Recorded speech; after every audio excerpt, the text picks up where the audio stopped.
Welcome to the Rim Break Rodeo. We hope this video helps. You'll first enable Snap so the system responds when you move a window. Open Settings, go to System, then Multitasking and turn on Snap Windows. Enable preferred sub-options. Once done, pick any active window and drag it to the left or right edge until you see a translucent outline. This locks it into place. You do this because Snap stores window positions and sizes, making layout predictable. Make sure to try with different app types so you see how Snap behaves with resizable versus fixed-size windows. Continue by arranging several windows into a grid. Drag one window to a corner to use quadrant snapping, or press Windows plus left/right to tile it to half the screen quickly.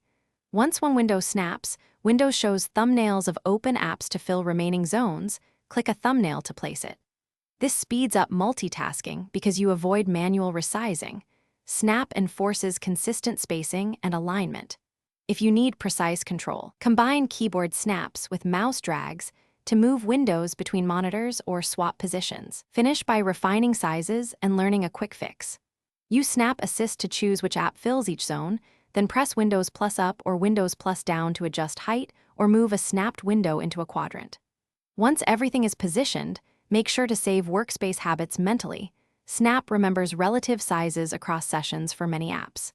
If Snap stops working, check Settings System Multitasking to ensure Snap Windows is enabled.